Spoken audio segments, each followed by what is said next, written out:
Boa noite a todos. Essa é a página do Centro Espírita Pioneiro da Luz, da cidade de Piratuba, Santa Catarina. Hoje é dia 22 de março de 2021. Convido a todos para elevarem o pensamento em oração, de modo que possamos invocar a proteção divina para os nossos estudos dessa noite. Deus, nosso Pai, Jesus, nosso Mestre, nosso Guia, bons mentores, trabalhadores fiéis na seara do Mestre, solicitamos, na noite em que nos reunimos, a proteção divina e a inspiração dos mentores, para que possamos elevar o nosso pensamento e acessar as fontes inesgotáveis da sabedoria e do equilíbrio, de modo que possamos ali carregar as nossas energias, aumentar a nossa compreensão e para que possamos, juntos, realizar o aprendizado coletivo na mente de cada indivíduo e para que possamos agregar em nós elementos maiores de aprendizado, compreensão e evolução. Que os bons espíritos nos inspirem e nos auxiliem na noite de hoje, que assim seja. Para hoje, escolhemos como título Traços e consequências dos nossos erros. Nós nos inspiramos no Novo Testamento, de Lucas, capítulo 15, versículo 11 a 32. Nós nos inspiramos no livro O Céu e o Inferno, capítulo 7, Código Penal da Vida Futura. No livro Sexo e Destino, de André Luiz, por Chico Xavier e Valdo Vieira, e o livro Desperte e Seja Feliz, Joana de Ângeles, pela psicografia de Divaldo Franco, no capítulo 9. A lei de justiça repousa sobre 3 pilares: arrependimento, expiação e reparação. 3 condições necessárias para pagar os traços e as consequências de uma falta. Dentro das nossas tradições religiosas, nós fomos educados, talvez durante muitas encarnações, que quando nós erramos, quando nós cometemos um erro, quando nós infringimos uma lei divina, uma lei superior, que nós tínhamos que nos arrepender. E, uma vez que nos arrependêssemos e adotássemos Jesus, o ato de Jesus, o ato que ele cometeu de se entregar em holocausto para os romanos há 2000 anos, se nós reconhecêssemos isso, estaria tudo certo, estaria tudo saudado dentro da contabilidade divina. Então nós precisaríamos nos arrepender, precisaríamos compreender que erramos, nos arrepender e adorar o Cristo e reconhecer o esforço dele, que estaria tudo resolvido. Adorar o Cristo e reconhecer o esforço dele, sim, isso é muito importante. Mas os espíritos nos trazem um posicionamento um tanto diferenciado, eles nos trazem um outro ponto de vista. Eles nos dizem que somente o arrependimento não é suficiente. Nós precisamos sim nos arrepender. Mas ainda precisamos expiar as nossas faltas e reparar os nossos erros. Porque quando nós erramos, nós lançamos dentro das nossas energias espirituais e psíquicas, e também na coletividade, traços e consequências. Todas as nossas atitudes. E aqui nós estamos falando das nossas faltas, dos nossos erros. Mas isso se estende a qualquer ação que nós venhamos fazer enquanto estivermos encarnados. Se nós fizermos coisas erradas, nós vamos imprimir em nós traços e vamos imprimir na coletividade consequências desagradáveis e ruins. Se, pelo contrário, nós fizermos coisas boas, nós vamos colocar em nós traços de coisas boas e nós vamos gerar na coletividade consequências de coisas boas. Então, os traços e as consequências, elas estão relacionadas, estão atreladas às nossas ações, às nossas atitudes, os nossos comportamentos. Quando nós erramos, quando nós cometemos uma falta, esses traços e essas consequências são negativas. Uma vez que nós reconhecemos isso, é necessário arrependimento, expiação e reparação dessas faltas e desses erros. Toda falta ou violação à lei divina produz duas coisas, traços e consequências. Toda falta deixa traços em nós e nos acompanha onde quer que vamos. A marca vibratória do ato está sempre conosco. Portanto, nós emanamos a energia dessa falta. O traço de uma falta é uma identidade espiritual. Assim como o traço de um bem que nós fazemos também nos identifica espiritualmente. Então, nós criamos uma marca vibratória. O ato que nós praticamos coloca em nós um traço negativo, coloca em nós uma cicatriz. Aquilo que nós fazemos de errado deixa na nossa alma uma cicatriz. Aonde quer que nos manifestemos, aquela vibração que nos acompanha estará junto conosco. Vai ser a nossa identidade espiritual. Então imaginemos que durante todas as nossas encarnações nós vamos realizando coisas boas e coisas não boas, e isso vai criando em nós luzes. Às vezes cria sombras, às vezes criam luzes. Então nós vamos evoluindo como espíritos, levando conosco traços luminosos e traços obscuros. Esses traços obscuros seriam as nossas faltas, os nossos erros ou os nossos pecados, se assim se identificam, e os nossos acertos, os nossos bens, as nossas evoluções, vão gerando em nós raios luminosos. E isso nos identifica. Então, qualquer um que nos olhe vai ver lá um feixe vibratório negativo muito forte e vai ver alguns relâmpagos, alguns reflexos, alguns lasers saindo de nós, que são as nossas boas vibrações. Podemos imaginar dessa forma a nossa identidade espiritual. Os traços também estão no outro, que sofreu o dano que nós causamos. Então, quando nós fazemos alguma coisa, nós vamos criar um traço em nós e nós vamos criar um traço no outro. Os traços também ficam nas famílias, na família que sofreu aquele dano que nós causamos. Quando nós erramos, nós também erramos na comunidade. A comunidade presencia o nosso ato. Então, os nossos erros, os nossos atos, as nossas atitudes equivocadas, elas vão causando traços por toda parte, elas vão deixando uma marca indelével em todos os locais. Então, isso fica em nós, mas também fica no outro, porque nós erramos com o outro, nós fazemos o outro sofrer. Nós tomamos do outro, nós agredimos o outro, nós retiramos do outro uma oportunidade, nós tiramos a vida do outro, nós tiramos o patrimônio, nós destruímos alguma coisa que o outro fez. Isso gera em nós o nosso traço característico, mas gera no outro também, porque ele é que sofre o nosso dano. Então o traço fica em nós, e o traço desse problema, dessa ação, dessa atitude, desse erro, fica no outro. A nossa família, quando nós cometemos um erro, ela também sofre. Então existem famílias que são estigmatizadas.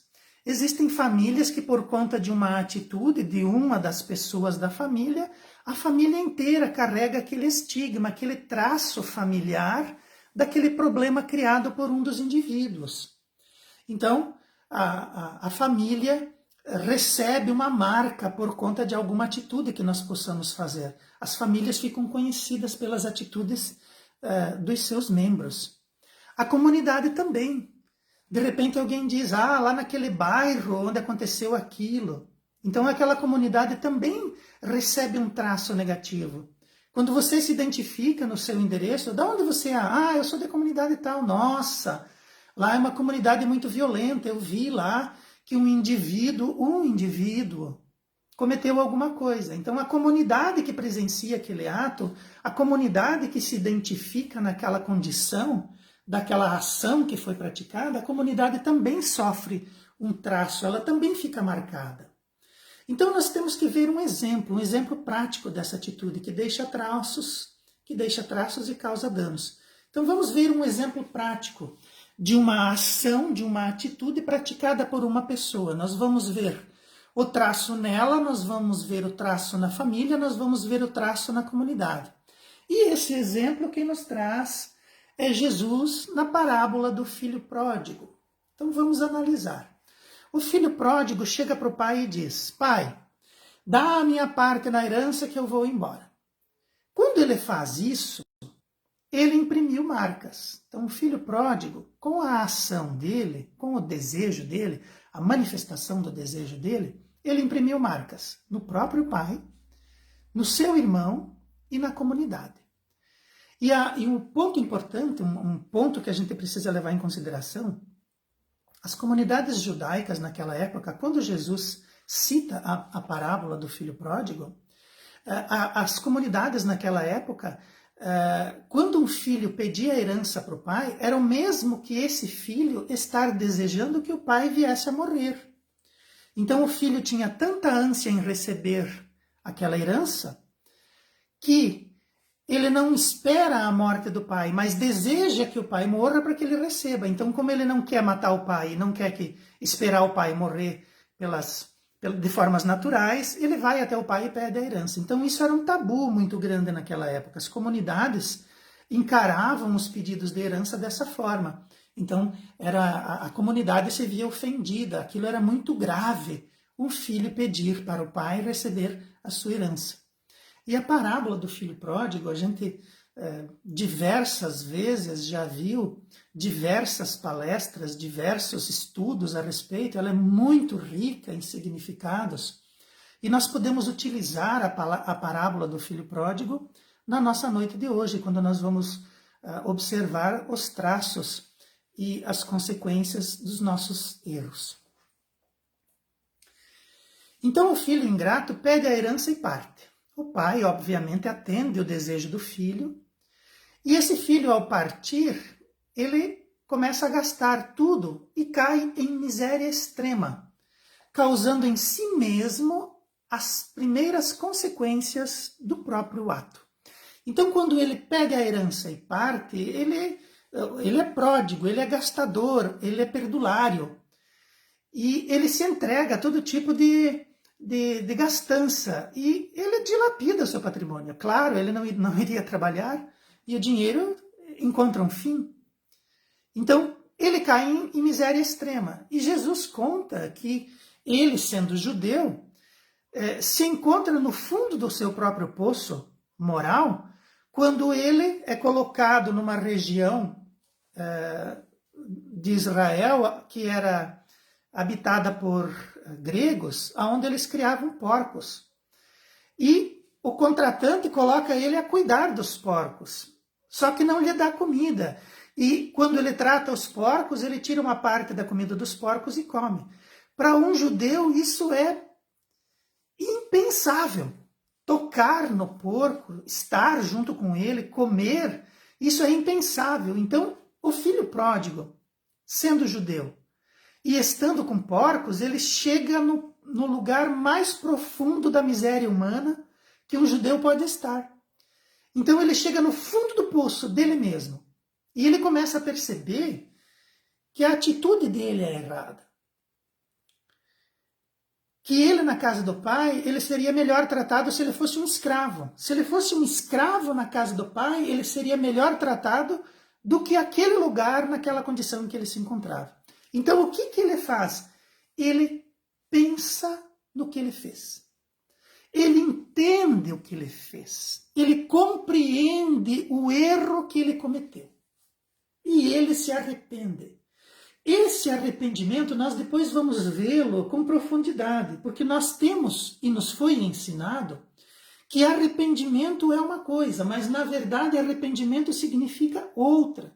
Nós agimos de uma maneira achando que é arrependimento, na verdade é outra coisa. Às vezes nós imaginamos que estamos arrependidos, mas na verdade é medo.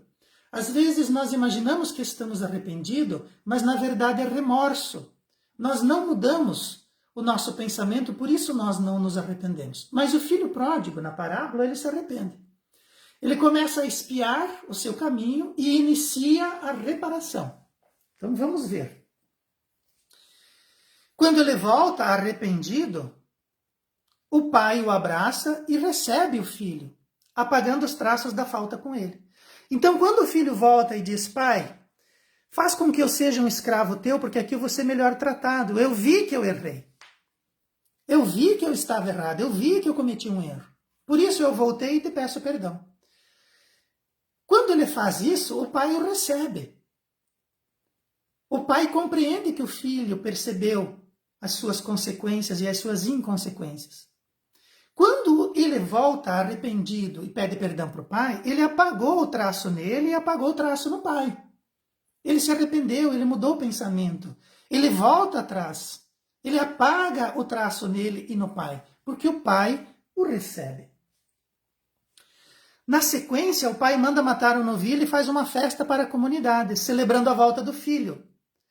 Pois nós sempre erramos diante de observadores e da comunidade. Temos que apagar os traços na comunidade. Então, quando o pai recepciona o filho, ele faz uma festa e chama a comunidade. A mesma comunidade que viu o filho errar, agora vê o filho arrependido, vê a volta do filho que pede perdão, conversa com esse filho e diz assim, o que você tinha na cabeça? E daí ele diz assim, olha, eu estava errado, o meu julgamento era equivocado, eu não compreendia as coisas do mundo, eu não sabia dar valor à minha família, eu não sabia dar valor a essa comunidade, eu peço perdão para você, comunidade. Então o pai, sabendo disso, apaga o traço do erro do filho na comunidade, porque a partir dali a comunidade vai dizer assim, nossa, você viu só, ele percebeu o erro dele, ele voltou atrás, ele pediu perdão, ele quer se redimir, agora ele vai se emendar. A comunidade apaga em si aquela má impressão. As comunidades próximas vão ver, nossa, aquele que estava perdido voltou, agora ele anda corretamente, ele voltou a ser um dos nossos. Agora ele tem experiência para nos contar, ele vira um exemplo positivo. Então, dentro da comunidade, o erro foi apagado. Mas, com o irmão, na parábola, o resgate fica em aberto. Pois esse irmão demonstra o ressentimento em relação àquele que retorna e ao pai, quando se queixa da tratativa dada ao ingrato de retorno. Então o irmão, quando ele vê o filho pródigo voltando e o pai recepcionando, o pai dando uma festa, a comunidade recebendo ele de volta, ele se ressente disso. Ele diz assim, tá, mas esse aí foi, gastou tudo, pintou e bordou, enquanto eu fiquei aqui trabalhando, eu fiquei aqui produzindo, eu fiquei aqui obedecendo, e o meu pai não fez para mim uma festa, porque eu fiz direito. Mas o pai faz uma festa para aquele que erra. Isso deixa em aberto um problema, talvez até para outra reencarnação. Então aquele irmão, é possível, Jesus para a parábola por aí, é possível que talvez com o tempo ele perdoasse o irmão. Talvez com o tempo o irmão, em companhia do filho pródigo, viesse a compreender aquilo tudo, viesse a abrir o seu coração e recepcionar o irmão. Nós não sabemos a sequência disso. Mas fica em aberto. Existe um traço, existe uma consequência em aberto que o filho pródigo não conseguiu redimir. Então nós fazemos as coisas e nós deixamos traços em nós, na família e na comunidade, Nós nos arrependemos e corrigimos, nós falamos com a família e corrigimos, nós resolvemos o problema na comunidade, mas nós não sabemos aonde as nossas atitudes vão desembocar. E é possível que nós não consigamos apagar nessa encarnação aquilo que nós erramos, aquilo que nós agimos, aquilo que nós movimentamos e que dispara nos outros reações que estão fora do nosso alcance. Por isso que é importante a gente pensar a respeito dos nossos erros, entender e compreender o que significa traços e consequências e realizar o melhor trabalho possível de arrependimento, de expiação e de reparação. Vamos dar sequência. Além dos traços, existem consequências. Então nós temos o livro Sexo e Destino, onde o benfeitor Félix analisa um caso de abandono afetivo.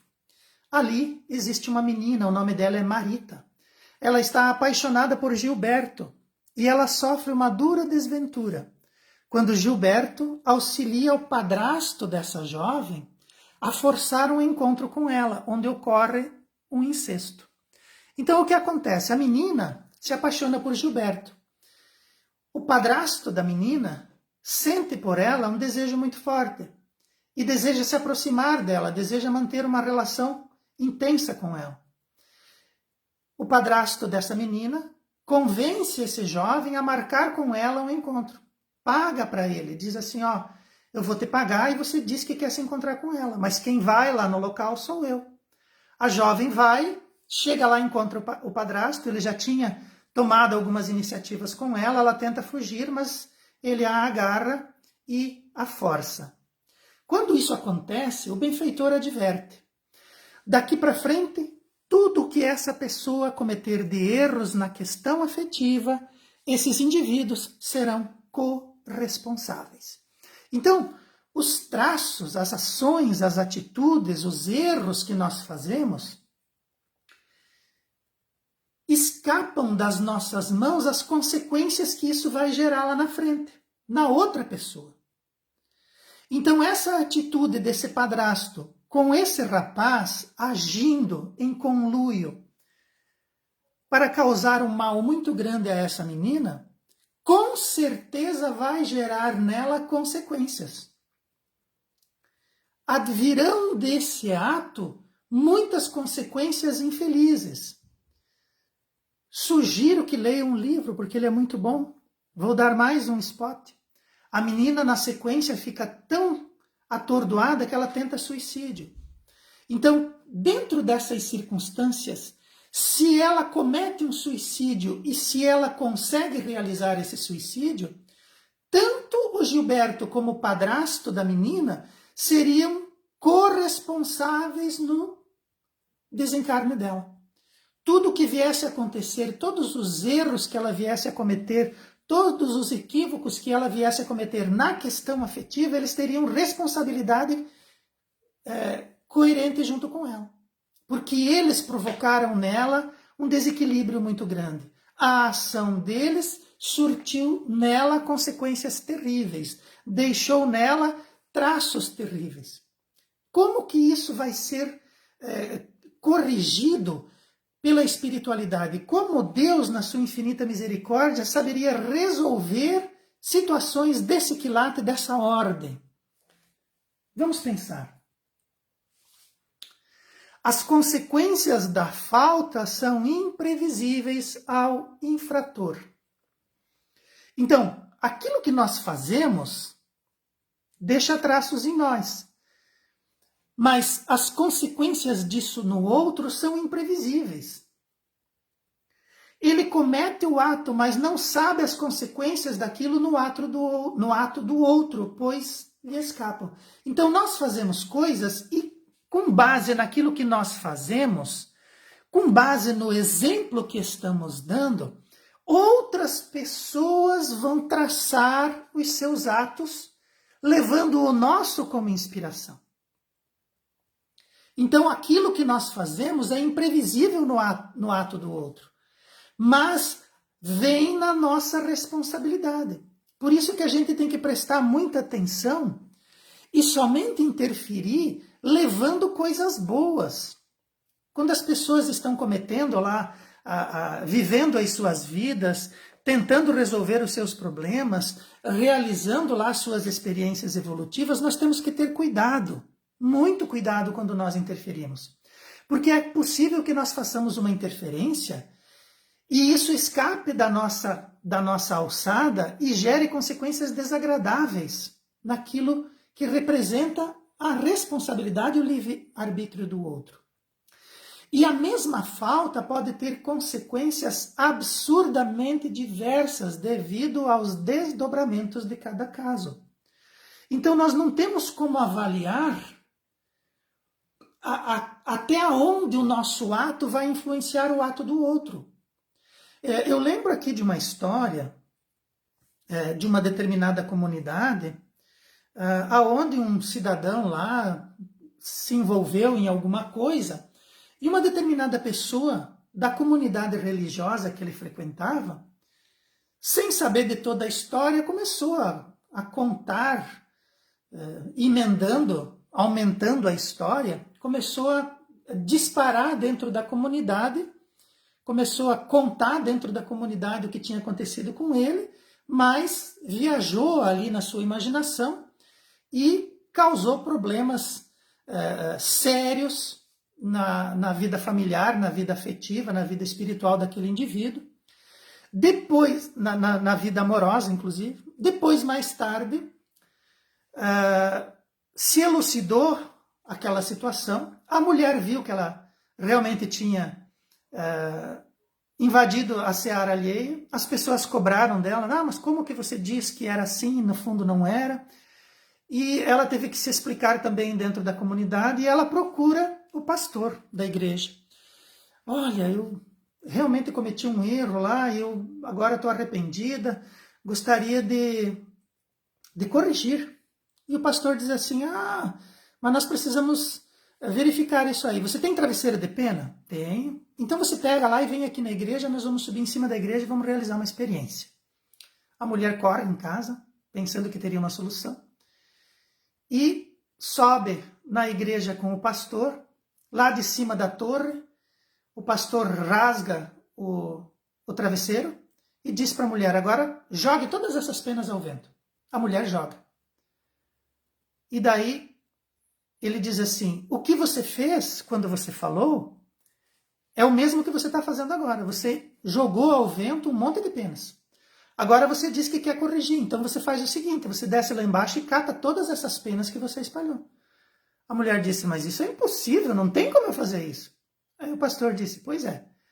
Agora, para você corrigir, essa é a meta. Você não tem como fazer isso. Aquilo que você lançou no vento, aquilo que você espalhou, nós não sabemos aonde está. E não sabemos a consequência que vai gerar. Mas foi.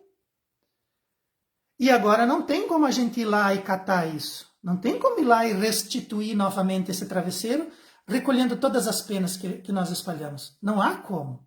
Então nós precisamos ter cuidado quando nós rasgamos os nossos travesseiros. Porque aonde vai as consequências, os traços que vai gerar, as consequências que vai gerar, e aquilo que os outros vão fazer com o nosso exemplo, é imprevisível e nos escapa. Precisamos prestar atenção nisso. Para dar conta dos traços e das consequências dos nossos atos já praticados, a justiça divina diz que nós precisamos nos arrepender, precisamos expiar e precisamos reparar. Então o arrependimento que nos foi ensinado, ele realmente é importante, mas nós precisamos compreender o que vem a ser esse arrependimento, nós precisamos ver ainda que a justiça divina faz com que nós expiemos, e durante esse processo de arrependimento e expiação, ainda coloca para nós situações onde nós podemos reparar, onde nós vamos corrigir aquilo que nós fizemos de errado. Porque não basta só o arrependimento e a expiação, nós temos que também reparar os danos que nós causamos. Então, vamos lá. Arrependimento. O que vem a ser o arrependimento? Joana de Ângeles elucida para nós dizendo, é uma elevada conquista do sentimento humano. Então, o arrependimento é um sentimento. Você sente em si o arrependimento. Mas ele não é comiseração. Arrependimento também não é remorso. Arrependimento também não é medo. Arrependimento é uma outra coisa. Está relacionado no rol dos sentimentos, mas não é remorso e não é medo. É uma elevada conquista do sentimento humano. Amadurecimento da razão e da emoção, que surge após a análise do erro. Então nós precisamos analisar aquilo que estamos fazendo. A nossa conduta precisa ser analisada pela razão, levando em consideração a emoção e o sentimento que aquilo causou. Surge da análise do erro, da descoberta da falha no julgamento, na atitude e na conduta. Então nós vamos analisar o erro, vamos ver aonde nós falhamos no nosso julgamento, aonde nós falhamos na nossa atitude e onde falhamos na nossa conduta. Todos nós temos o direito de errar. Nós estamos aqui para aprender e evoluir. Então errar é um direito. Eu não sabia, eu errei, foi um erro. É um direito do indivíduo. Mas Joana de Ângelo nos alerta, é insano permanecer e prosseguir naquele comportamento primitivo. Permanecer e prosseguir. Então nós tínhamos uma condição mental, nós tínhamos dentro de nós um conceito. Esse conceito levou que nós cometêssemos um erro por falha de julgamento, falha de atitude e falha em conduta. Tudo bem, erramos, mas temos o dever de corrigir. Porque permanecer e prosseguir, isso sim é insano. Então nós temos que entender arrependimento. Muitas vezes, e nós fomos educados assim, para confundir arrependimento com remorso. Arrependimento não é remorso e não é medo das consequências do gesto praticado. O remorso é um sentimento experimentado por quem acredita ter cometido um erro. Então, se nós temos remorso, você acredita, mas você também pode não acreditar semana que vem. Você acredita que cometeu uma falha, mas se alguém argumentar, talvez você deixe de acreditar e continua, talvez você permaneça e prossiga. Isso é remorso. Então, quando você está em remorso, você acredita que cometeu um erro. E você pode deixar de acreditar e talvez você permaneça e prossiga naquele comportamento que levou você a errar. E a gente também pode ter medo. Então a gente faz alguma coisa, acha que é arrependimento, mas na verdade está com medo. Ah, agora eu fiz aquilo. Aí surge o medo da consequência. Tá, mas o que será que vai acontecer agora? Então isso não é arrependimento, isso é medo. Nós precisamos entender esses sentimentos, porque o arrependimento também é um sentimento. Então a gente faz alguma coisa, começa a sentir emoções diferentes, começa a manifestar emoções diferentes e acha que isso é arrependimento, quando na verdade é remorso ou o medo. Quando nós estamos em remorso e acreditamos que cometemos um erro, nós nos colocamos em resignação. Bah, errei. Ah, tudo bem, né? Paciência. Eu sou assim, eu aceito esse comportamento. Eu justifico esse comportamento. Então eu entro num processo de remorso, acredito que aquilo não acertei na mosca, né? Acredito que aquilo possa ter consequências, me resigno daquele meu comportamento, penso assim, bah, mas tudo bem, né? Eu na hora, eu sou meio estourado, então justifica aquilo com o destempero e entra naquele remorso, fica com um pouquinho de medo, depois passa e a gente volta a julgar daquela maneira, volta a falhar naquelas atitudes, volta a falhar naquela conduta, permanece e prossegue naquele comportamento primitivo. E isso não é arrependimento. O termo arrependimento, ele aparece inclusive lá no Novo Testamento, E o termo que está lá em grego é metanoia. Meta é além. E nous significa mente, razão, pensamento. Então, metanoia é colocar a tua mente para frente, é colocar a tua razão num outro patamar. É modificar a forma como a gente pensa. Arrependimento é mudança do ponto de vista. Então, se eu estou olhando uma coisa daqui para lá e ela me parece o número 9, talvez se eu mudar o meu ponto de vista e olhar de lá para cá, ela vire o número 6. Então, arrepender significa mudar o ponto de vista, mudar para aquilo que está além. Arrepender é transformação da mentalidade. Então, você está pensando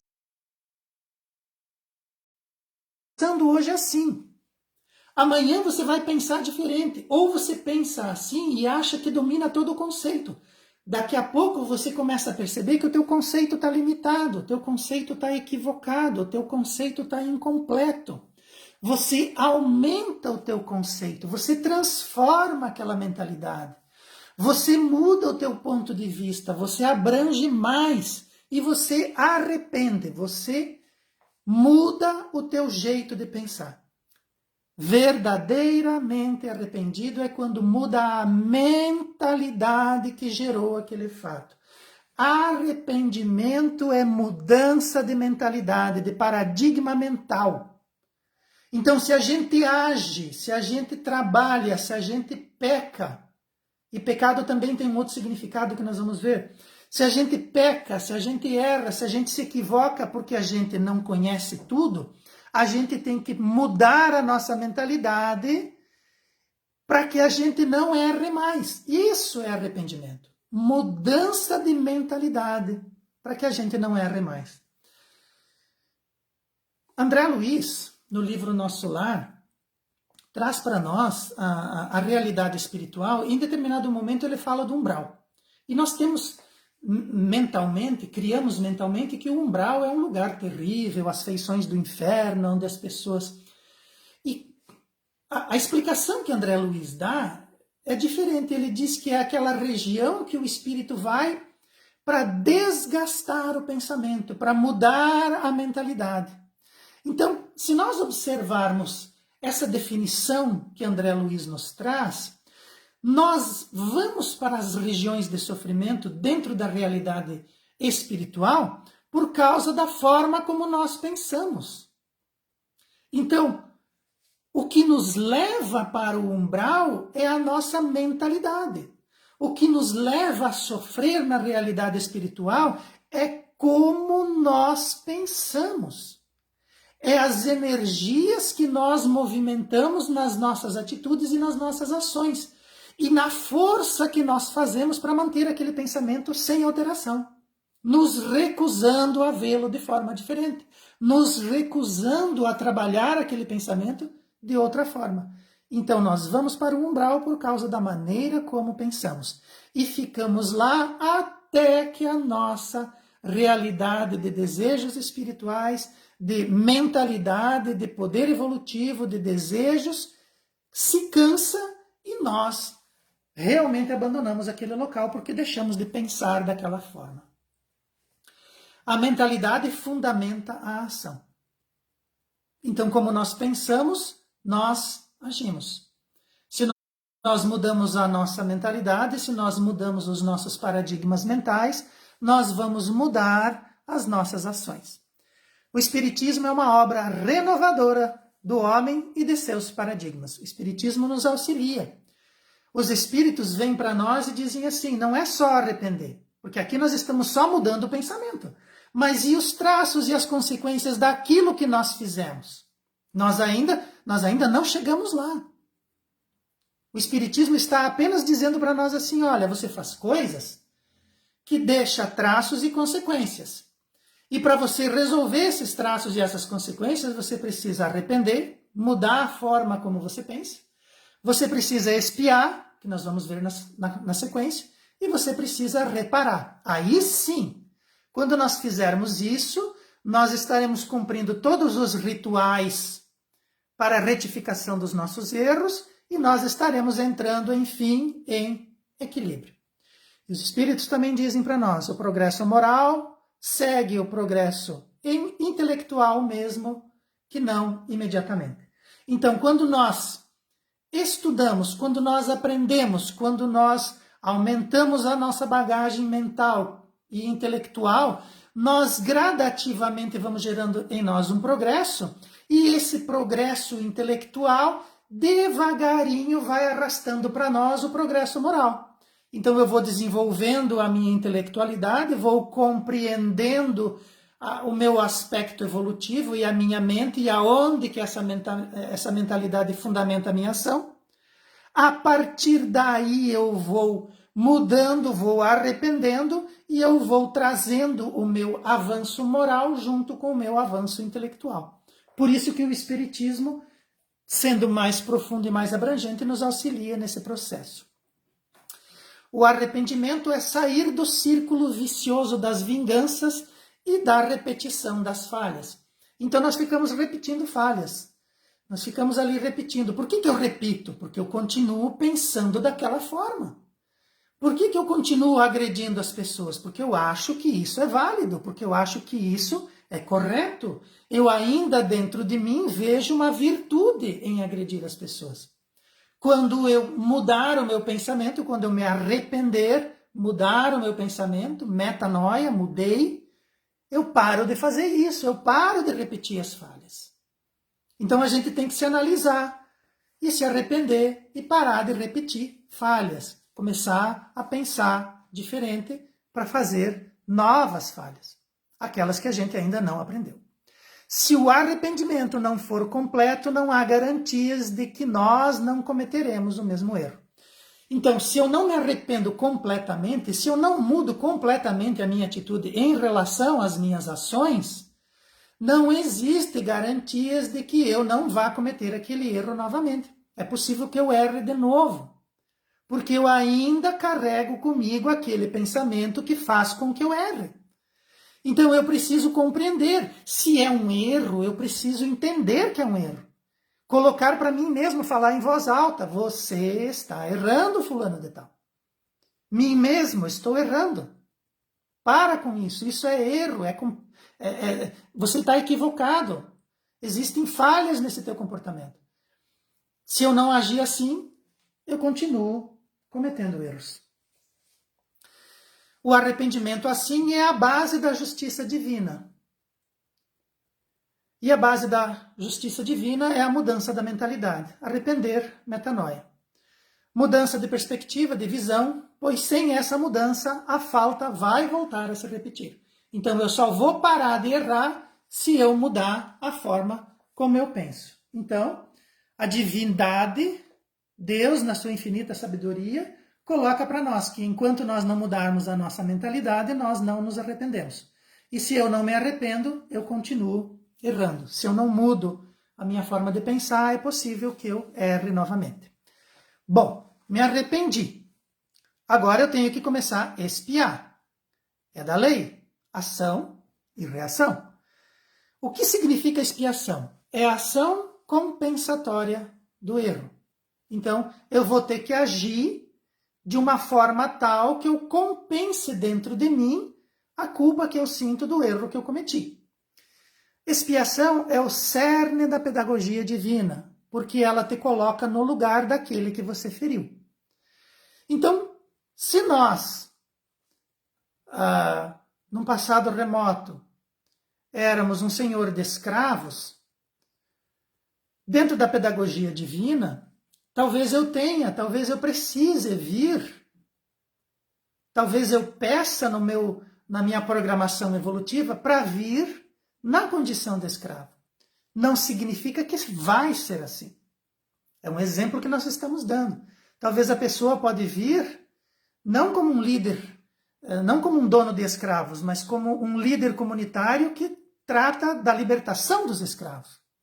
Então ele não precisa vir na condição de escravo, mas que ele tem que expiar, ele precisa entender, ele precisa estar na condição daquele que ele feriu.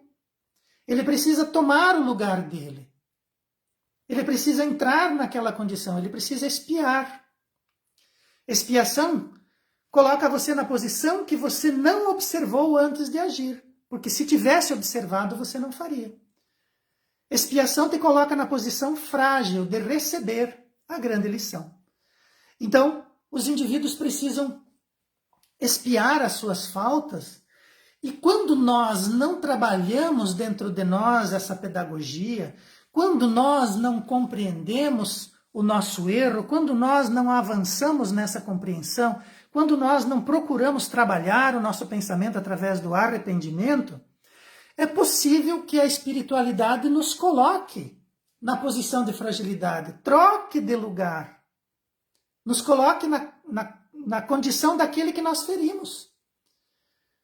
E às vezes os indivíduos desencarnam sem esse arrependimento, sem essa compreensão da pedagogia divina, sem a elucidação desse processo do erro, do arrependimento, da expiação e da reparação, e é possível que eles precisem vir, sim, reencarnar na condição daquilo que eles colocaram, daquilo que eles fizeram. Então você hoje está por cima e você comete aquele ato. Amanhã você está na posição frágil e alguém comete o ato contigo. Nós vamos experimentar na própria carne aquilo que nós provocamos no outro. Mas a vida chama a gente, e o Espiritismo chama a gente, e os bons mentores, e os espíritos da codificação chamam a gente para que nós entendamos isso de forma amorosa. Nós podemos entender essa condição de arrependimento, expiação e prova através da nossa razão. E talvez nós comecemos agora, por livre arbítrio, a não provocar mais, a não errar mais, a não fazer com que os outros sofram pelas nossas incompreensões e pelas nossas ignorâncias. Talvez nós paremos, se nós observarmos essas lições da espiritualidade, talvez nós paremos de errar. Talvez nós mudemos os nossos paradigmas pelo convite amoroso. E a nossa expiação talvez ela seja mais tolerável, a nossa expiação talvez seja mais branda. Talvez nós comecemos já agora, porque a espiritualidade tem o poder de inverter essas condições, e nós comecemos agora a expiar. Nós tomamos as nossas atitudes e começamos desde agora a perceber como as pessoas sofrem e aonde que elas sofrem com as nossas ações. E daí talvez nós comecemos a compreender isso e as nossas expiações comecem agora por um convite amoroso. Nós vamos nos colocar naquela posição frágil, vamos receber aquela lição e não precisamos trocar de lugar, não precisamos passar uma vida inteira sofrendo aquilo. Talvez a nossa compreensão avance a passos largos por um convite amoroso, entendendo essa pedagogia divina. Expiação é apagar o traço. Joana de Ângeles nos diz, o mal que nos faz mal não é o mal que nos fazem, mas sim o mal que nós fizemos. Ninguém nos faz mal, as pessoas são somente instrumento para trazer para nós o mal que fizemos anteriormente. Geralmente, segundo a mentora, as pessoas somente entregam de volta para nós o mal que nós fizemos no passado. Então essa questão de sofrer o mal também precisa ser compreendida, porque nós imaginamos que o mal é mal e que nós devemos fugir dele. Mas às vezes o mal que chega para nós é o mal que nós fizemos, é o mal que nós provocamos. Lei de ação e reação, nós vamos receber de volta aquilo que nós lançamos. Nós vamos ter que expiar, nós vamos ter que sofrer aquilo que nós fizemos os outros sofrerem. Se nós não elevarmos a nossa mente, se nós não ampliarmos a nossa mente, se nós não elevarmos as nossas compreensões e se nós não nos arrependermos. Então Joana de Ângeles diz que o mal não é mal. O mal é aquilo que nós fizemos que está voltando para nós. E as pessoas, dentro das suas dificuldades, elas nem sabem. Porque às vezes as pessoas são maldosas e fazem de propósito. Mas às vezes não. Às vezes elas são ignorantes, às vezes elas estão alheias ao que está acontecendo. Elas não sabem o que está provocando em nós aquela atitude. Às vezes é uma atitude simples, mas para nós é um grande mal. Então nós precisamos compreender isso. O mal que chega até nós é o mal que nós fizemos que nos alcançou. As pessoas só estão entregando. Às vezes elas nem são tão más. Elas estão fazendo aquilo e nem percebem. Mas o mal que nós fizemos nos alcança. Então nós nos arrependemos, nós expiamos, mas ainda precisamos reparar. Reparação é tratar das consequências do ato através da misericórdia divina. Então nós vamos tratar as consequências. Então aqueles dois indivíduos que acabaram se tornando corresponsáveis nas atitudes amorosas da vida daquela menina, né, nos comprometimentos emocionais daquela menina, como é que eles vão resgatar, como é que eles vão reparar a consequência daquele ato? Como que você vai fazer isso? Então imaginemos uma circunstância onde o indivíduo, tomado de fúrias e de inconsequências, tira a vida de uma outra pessoa. Um ato gravíssimo. Tira a vida daquela pessoa. Ambos desencarnam com o passar do tempo. Chega-se na espiritualidade. Abrem-se as porteiras da mente. Aquele que comete o delito entra num processo de comiseração e medo e diz, minha nossa, e agora o que acontece? Né? Eu cometi um erro. Ele se arrepende. Ele expia. Mas como que ele repara? Para ele reparar aquele traço, aquela consequência, ele vai ter que encontrar de novo aquele indivíduo, né? É da lei. Mas se aquele indivíduo aproveitou aquela oportunidade, perdoou ele do fundo do coração, compreendeu o desenvolvimento humano e utilizou aquele crime que foi praticado contra ele para evoluir. E agora se encontra nas esferas superiores, distante no tempo, no espaço e na evolução. Como é que aquele indivíduo que tirou a vida dele vai conseguir reparar a consequência? Como que ele vai fazer isso? E ele precisa. Né? Ele se arrependeu, ele expiou, mas não reparou. E agora? Você vai ficar parado no teu processo evolutivo? É bem possível. E daí as pessoas, elas se enchem de energias para trabalhar, para promover, para evoluir, e não vão para frente porque não dá certo. Né? Tem uma consequência ali travando o meu destino. Aonde eu for, aquela consequência vai estar comigo. Vai ser a minha identidade espiritual. Como? Agora eu entendi, agora eu quero reparar, mas eu não consigo reparar. Quem que vem em nosso socorro? Quem poderá nos ajudar? A misericórdia divina. Por quê? Pois às vezes as consequências são tantas que nós não damos mais conta. Então a misericórdia divina dá um jeito de nós nos repararmos. Talvez a gente reencarne médico, vá trabalhar dentro de um batalhão do exército, vá para a guerra e de repente lá na guerra a gente vai tratar de muitas pessoas feridas no conflito. E muitas daquelas pessoas feridas no conflito vão ser teus amigos, vão ser teus vizinhos, talvez até o teu irmão vai estar lá. E você vai envidar todos os esforços possíveis para socorrer aqueles espíritos e não vai conseguir. Alguns você consegue, mas alguns você não consegue. Então você vai estar espiando e vai estar reparando. Você vai estar auxiliando aquelas pessoas que foram feridas a terem a esperança de continuar vivendo. E você não repara o teu erro com a pessoa com quem você cometeu, mas você repara com as pessoas que necessitam, porque a misericórdia divina se encarrega de providenciar para você aquilo que você precisa. Então, às vezes, a gente não dá conta, não há como dar conta. Imaginemos as consequências de espíritos que causaram muitas guerras no passado, espíritos delinquentes ao extremo e que, de repente, jogaram nações contra nações, destruíram economias, destruíram famílias. Como que um espírito desse vai conseguir reparar todas as consequências e os traços das suas faltas? Só com a misericórdia divina. Só reencarnando no meio de um povo e fazendo esse povo se superar em todos os seus aspectos. Então é importante a gente lembrar a mesma lição que nós damos para os nossos filhos pequenos. Se nós tiramos do lugar, quem vai colocar de volta somos nós. Se nós encontramos uma criatura e deixamos ela perturbada, quem vai restituir a saúde dela somos nós. Aquilo que nós fazemos é responsabilidade nossa. E cabe a nós repararmos a condição que nós encontramos. É da lei, ação e reação.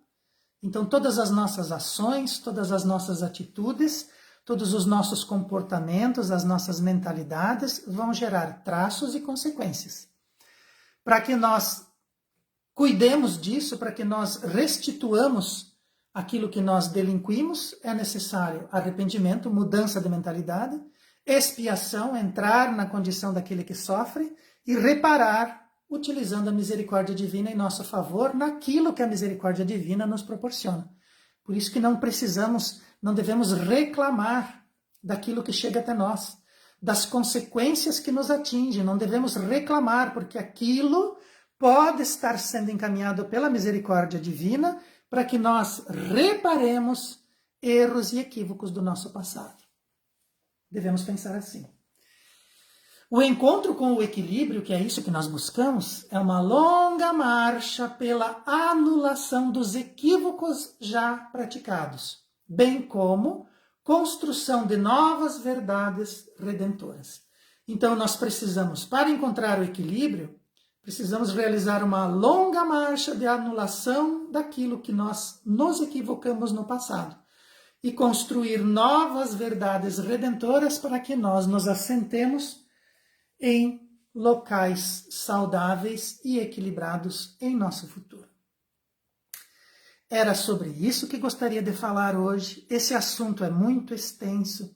Sugiro que vocês observem lá nas nossas bibliografias as obras, leiam os livros que são muito bons, estudem, busquem grupos de estudo dentro da doutrina espírita, que ela é uma mudança de paradigma gigantesco para a nossa vida, e comecemos a reparar desde já os danos que estamos causando. E quando esses problemas nos atingem, vamos cuidar para não reclamar, porque esse mal pode estar chegando para nós em forma de reparação daquilo que fizemos no passado e que a misericórdia divina traz para nós, para que nós nos equilibremos no futuro. Vamos encerrar com uma oração. Deus, nosso Pai, queremos agradecer todas as lições e compreensões que Jesus, através dos seus mentores, nos trouxeram essa noite. Que possamos colocar esse aprendizado dentro de nós sob uma nova perspectiva e que isso possa nos auxiliar a tomar novas medidas, novas atitudes, ampliando a nossa compreensão e nos fazendo criaturas mais assertivas, caminhando em processo evolutivo, sempre movimentados pela razão e pela caridade. Que os bons espíritos estejam conosco e nos auxiliem e que Jesus seja sempre o farol iluminando o nosso horizonte e a luz que clareia aonde colocamos os nossos pés. Que assim seja. Muito obrigado a todos e uma boa noite.